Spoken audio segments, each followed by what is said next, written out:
அழுத்தத்தை ஒரு எதிர்மறையானதாகவே ஜனங்கள் பார்க்கிறார்கள். அழுத்தம் என்பது எதிர்மறையானது அல்ல. Because there are a lot of positive things that can come out of pressure. அழுத்தத்தின் நிமித்தம் சில ஆசீர்வாதங்கள் வெளியே வர முடியும், நன்மையான காரியங்கள் சம்பவிக்க முடியும். ஆனா இந்த அழுத்தத்தை அதை நம்ம எந்த டைரக்ஷன்ல திருப்பி விடுகிறோம், இந்த அழுத்தத்தை வச்சு நம்ம என்ன பண்றோம் அப்படிங்கறத பொறுத்து இந்த அழுத்தத்தினால உண்டாகிற ரிசல்ட்ஸ் இருக்கிறது. ஆனா ஐயா, என்னால தாங்க முடியாத ஒரு அழுத்தம். ஒருவேளை நீங்கள் இப்பொழுது என்னை பார்த்து கொண்டிருக்கும் பொழுது பலவிதமான பிரச்சனை, பொருளாதார பிரச்சனை ஒரு பக்கம், குடும்பத்தின பிரச்சனை ஒரு பக்கம், திருமண பிரச்சனை ஒரு பக்கம், பிசினஸ் ஒரு பக்கம் பிரச்சனையா இருக்கு, இல்லைன்னா வீட்டிலையும் பிரச்சனை, வேலை ஸ்தலத்திலையும் பிரச்சனை, குடும்பத்திலையும் பிரச்சனை, இப்படி பலவிதமான பிரச்சனைகள். நீங்க சொல்றீங்க அழுத்தம் நல்லது அப்படின்னு சொல்லிட்டு, ஏன்னா அந்த அழுத்தத்திலிருந்து ஒரு நன்மையும் வெளியே கொண்டு வர முடியும்னு சொல்றீங்க. ஆனா என்னுடைய அழுத்தம் தாங்க முடியாததாக இருக்கிறதே. Maybe you are right now under an immense pressure that you feel like you're going to explode. ஒருவேளை சிலர் சொல்லுவாங்க தலை வெடிக்கிற மாதிரி இருக்குதும்பாங்க, அவ்வளோ அழுத்தம். அவங்க பிரச்சனையின் மத்தியில் எனக்கு என்ன பண்றதுன்னே தெரியல. People go through immense pressure and some they collapse in their lives. சிலர் அவங்க வாழ்க்கையின் பிரச்சனைகளின் மத்தியில், அவங்க நெருக்கத்தின் மத்தியில் அப்படியே உடைந்து நொறுங்கி போய் விடுகிறார்கள். ஆனா இன்றைக்கு I want to talk to you and give you some biblical solutions on what you could do in the middle of such circumstances.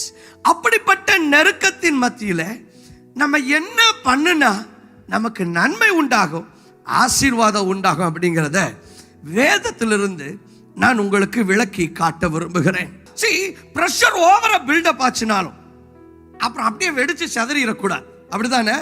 அப்ப பிரஷர் பில்டப் ஆக நம்ம என்ன பண்ணணும்னா, உள்ள பில்டப் ஆயிட்டு இருக்கிற பிரஷர், சிலர் பாருங்க உள்ள பயங்கரமா பொங்கிட்டு இருந்திருப்பாங்க, அந்த டைம் தெரியாம யாராவது போய் ஏதாவது சொல்லியிருப்பாங்க, அவ்வளவுதான், அவ்வளோ நாள் அவ்வளோ மணி நேரமா உள்ள பில்டப் ஆயிட்டு இருந்த எல்லா பிரஷரையும் எல்லா அழுத்தத்தையும் ஒரே ஆள் மேல போட்டு ஒட்டைப்பாங்க பாருங்க, அவ்வளவுதான். அந்த டைம்ல சிக்கின ஆள் அவ்வளவுதான், தொலைஞ்சிட்டார்.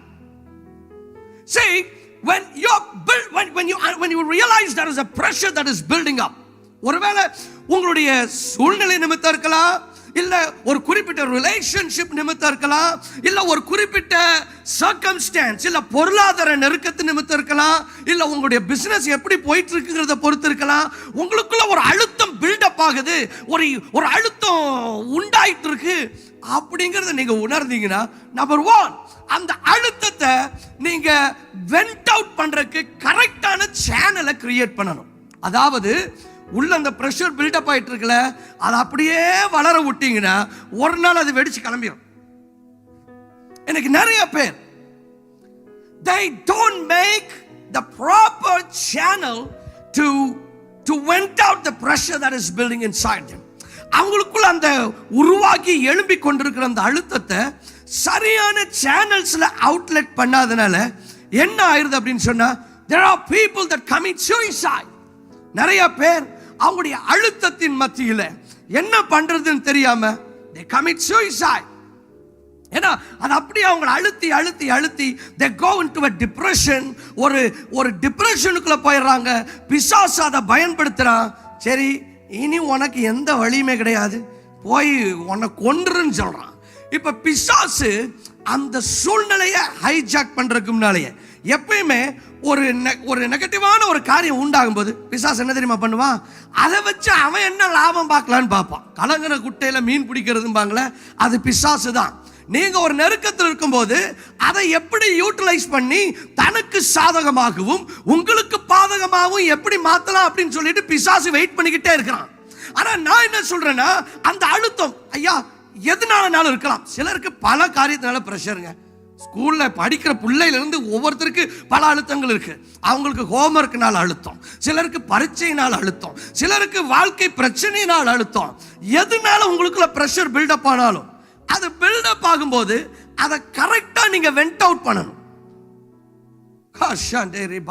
இந்த பிரஷர் குக்கர்லாம் பார்த்துருக்கீங்களா? இந்த ப்ரெஷர் குக்கரில் அது ரொம்ப அழுத்தம் ஓவர் ஆகிட்டாலும் அது என்ன பண்ணுன்னா அந்த மேலே அந்த ஒரு விசில்பாங்க, அந்த வெயிட் வச்சுருப்பாங்க பார்த்தீங்களா, அது லேசாக தூக்கி அப்படின்னு விட்டுரும். எவ்வளவு ப்ரெஷர் உள்ள வேணுமோ அதை மட்டும் வச்சுக்கிட்டு மீதி எக்ஸஸாக இருக்கிறத என்ன பண்ணுன்னா அது அப்படின்னு தூக்கிட்டு வெளியே விட்டுரும். இன்னைக்கு நிறைய பேரோட வாழ்க்கையில் என்னன்னா, இப்படி உள்ள இருக்கிற அழுத்தம் வெளியே போறதுக்கு அவுட்லெட்டே இல்லை. அந்த வெயிட், அந்த விசில் இருக்குல்ல, அதே இல்லை. என்ன ஆயிருது, அது அப்படியே இருந்துச்சுன்னா பில்டப் ஆகி மொத்தமாக டமால்னு வெடிச்சிருது. What I'm telling is, don't wait till it explodes. Don't wait till it explodes. ஐயா, உள்ள அழுத்தம் பில்டப் ஆகுதுன்னு தெரிஞ்சா, வேதனை பெருகிட்டே இருக்குன்னு தெரிஞ்சா, அது உள்ளேயே வச்சிட்டு இருக்காங்க. சிலர் பாருங்க, பேசவே மாட்டாங்க, எல்லாத்தையுமே மனசுக்குள்ளேயே தான் வச்சிட்டு இருப்பாங்க. அது நல்லது இல்லைங்க. There has to be a way that you let out the pressure that is building up inside you. You got to find a way on how you let it out, how you respond to the situation and the pressure that is building up inside of you.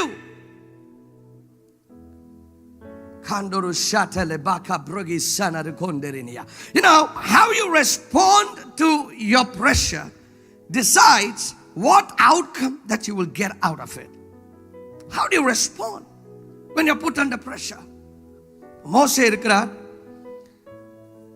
பூமியிலேயே சாந்த குணமுள்ள ஒரு மனுஷங்க, ஆண்டவரே certificate கொடுத்துட்டார். ஆனா அவரையும் இந்த ஜனங்கள், இந்த இஸ்ரவேல் ஜனங்கள் அவ்வளோ கோபப்படுத்துறாங்க.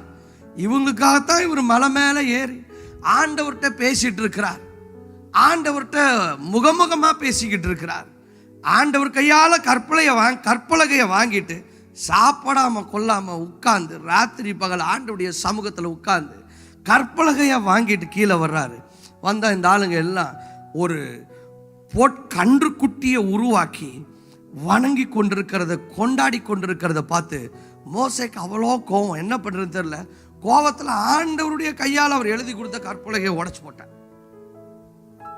இன்னொரு இடத்துல இந்த ஆளுங்க அவ்வளோ கோபப்படுத்துறாங்க, ஆண்டவர் அவ்வளோ அற்புதம் பண்றார். அவங்களுக்கு ஆண்டவர் பண்ணாத அற்புதமே இல்லை. காலையில் எந்திரிச்சா வானத்திலிருந்து மண்ணா வருது. சாப்பாடு யாருக்காவது அப்படி வந்திருக்கா? அவங்களுக்கு ஆண்டவர் கண்ணு முன்னால கடல் பிளக்கிறத பார்க்கிறாங்க.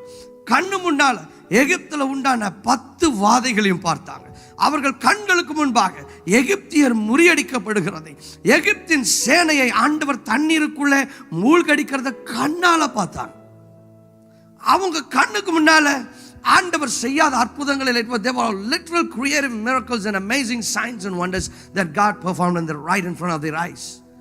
ஆனா ஒரு தண்ணி கிடைக்கலன்னு அவங்க கோபப்பட்டு எரிச்சல் படவோ, மோசேக்கு என்ன உண்டாச்சுன்னா, இந்த ஆளுங்க இரிட்டேட் பண்ணி இந்த ஆளுங்க ரொம்ப கோபப்படுத்தினதுல மோசேட்ட ஆண்டவர் சொல்றார், நீ போய் அந்த கல்லுட்ட பேசுங்கிறார், அந்த கற்பாறையிட்ட பேசுங்கிறார்.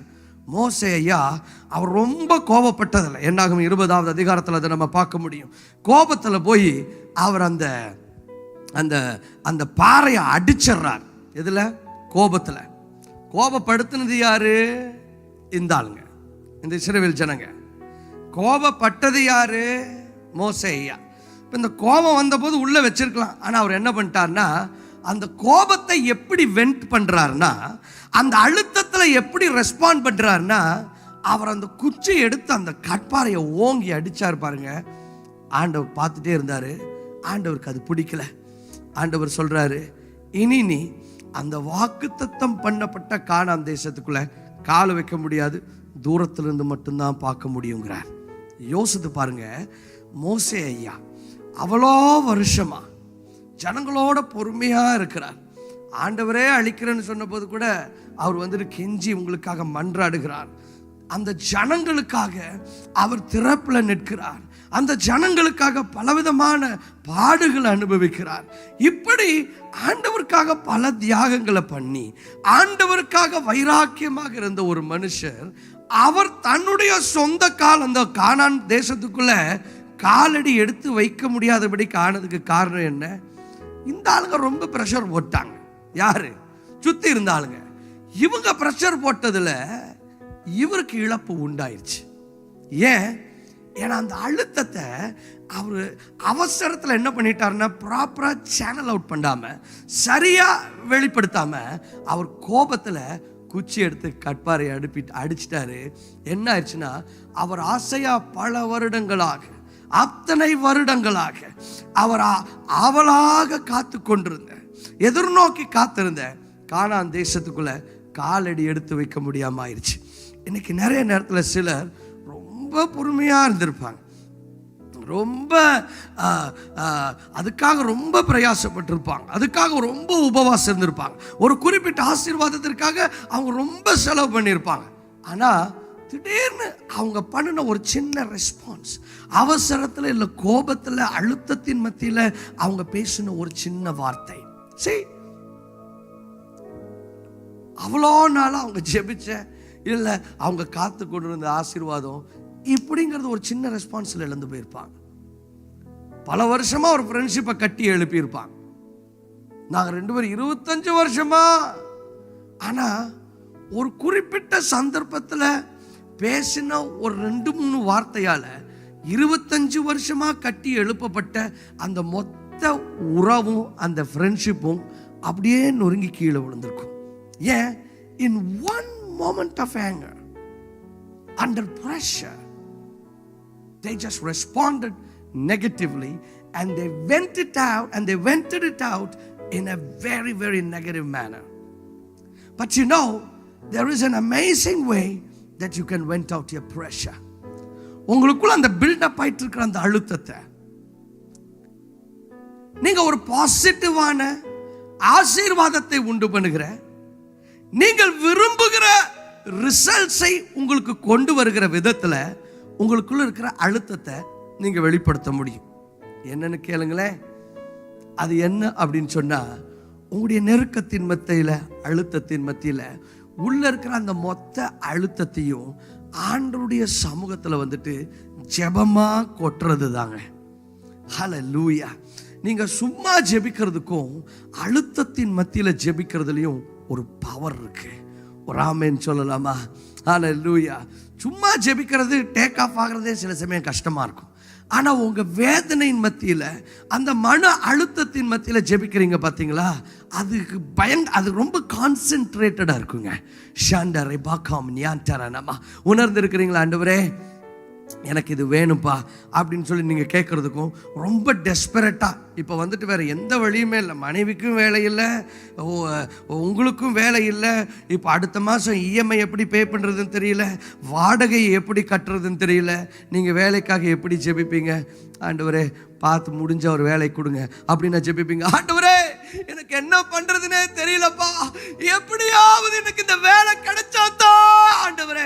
அதுக்காக ஒரு 3 நாள் உபவாசம் பண்ணுறதுலையும், அது வரைக்கும் உபவாசம் பண்ணுறது ரொம்ப கஷ்டமாக இருந்திருக்கும். ஆனால் இந்த ப்ரெஷரின் மத்தியில், இந்த நெருக்கத்தின் மத்தியில் உபவாசமே ஆட்டோமேட்டிக்காக இது வரைக்கும் சாப்பிடாம இருந்த ஆளுங்க சும்மா ஒரு ஃப்ளோவில் ஃபாஸ்டிங்கே இருப்பாங்க.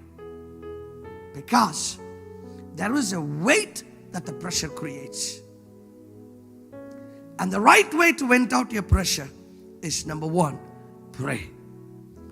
கோபப்பட்ட போது அவருடைய வேதனையின் மத்தியில் மோசே ஐயா என்ன பண்ணிட்டாருன்னா, கோபப்பட்டு குச்சியை வச்சு கோலை வச்சு கற்பாரையை அடிச்சிட்டார். ஆனால் வேதனையின் மத்தியில், நெருக்கத்தின் மத்தியில் யாப்பேஸ் அப்படிங்கிற ஒரு மனுஷர் இருந்தார். 1 நாளாகமம் 4வது அதிகாரம் 9வது 10வது வசனத்தில் நம்ம அதை பார்க்க முடியும். யாப்பேஸ் அப்படின்னா வேதனை அப்படின்னு அர்த்தம். Jebus itself means pain. அவங்க அம்மா வந்துட்டு வேதனையின் மத்தியில் இவரை பெற்றெடுத்தாங்களாம். அதனால் அவருக்கு பேரே வேதனைன்னு வச்சுட்டாங்க. யோசித்து பாருங்க, அந்த அவர் பேரே வேதனைனா வாழ்க்கை எவ்வளோ வேதனையாக இருந்திருக்கணும். என்ன வேதனைன்னு தெரியல. அவங்க அம்மாவுக்கு இருந்த வேதனையில், வேதனையின் மத்தியில் உன்னை பெற்றெடுத்தனால உன் பேரே வேதனைன்னு வச்சுட்டாங்க. போகிற ஊரில் எல்லாம் உங்கள் பேர் என்ன சார்? எம்ப்ளாய்மெண்ட் ஆஃபீஸில் போனால் வேதனைன்னு பேர் கொடுக்குறார். கல்யாணம் முடிக்கலாம், என்னங்க வேதனைன்னு பேர் வைக்கிறார். அவங்க பிள்ளைங்க அவர் என்னன்னு கூப்பிட்டுருப்பாங்க, எங்கள் அப்பா ஒரு வேதனை அப்படின்னு தானே கூப்பிட்டுருப்பாங்க. இப்படி வாழ்க்கையே வேதனையாக இருந்த ஒரு மனுஷர் என்ன பண்ணுறாருன்னா ஒரு ஜெபத்தை ஏறெடுக்கிறார். It was a powerful prayer. அந்த ஜெபம் என்னன்னா, பைபிளில் ஒரு சுருக்கமான ஜெபம் இருக்குங்க. சிலர்லாம் ஜெபிக்கும் போது சொல்லுவாங்க, இந்த சுருக்கமான ஜெபத்துக்கு பெருக்கமான பதிலை நீங்கள் தாங்க ஆண்டவரே அப்படிம்பாங்க. ஆனால் என்னென்ன அந்த அதாவது கடுகு சிறுத்தாலும் காரம் குறையாதுங்கிறாங்க பார்த்தீங்களா. அவருடைய ஜெபம் சின்ன ஜெபம் தான், ஆனால் வெயிட்டான ஜெபம். ஏன்னா வேதனையின் மத்தியில் உண்டான ஜெபம், அவ்வளவு அழுத்தத்தின் மத்தியில் உண்டான ஜெபம். கண்டு ஷக்கி D ரபைனியா. See, some of the prayers that you make in the middle of your pressure and in the midst of your pain and problems, they carry so much of weight. ஆண்டவரே, தீங்கு என்னை துக்கப்படுத்தாதபடிக்கு என்னை விலக்கி காத்தருளும் அப்படிங்கிறார். என்னை ஆசீர்வதித்து என் எல்லையை பெரிதாக்குன்னு கேட்கிறார். உடனே ஆண்டவர் அதை செஞ்சுட்டாராங்க. என்னையா அது, ஒரு 2 லைன் தான் ஜெபிச்சிருக்கிறீங்க, நானும் 2 மணி நேரமா ஜெபிச்ச ஜெபத்துக்கே பதில் உண்டாகல, ஆனா அந்த 2 லைன் ஜெபத்துக்கு எப்படியா பதில் வந்துச்சு? ஏன்னா அந்த ஜெபம் வேதனையின் மத்தியில் அழுத்தத்தின் மத்தியில் வந்தது, பயங்கர பிரஷர்ல வந்தது, பக்காவான பதிலை கொண்டு வந்திருக்கு. ஒரு ஆமேன் சொல்லுங்களேன். ஹல்லேலூயா.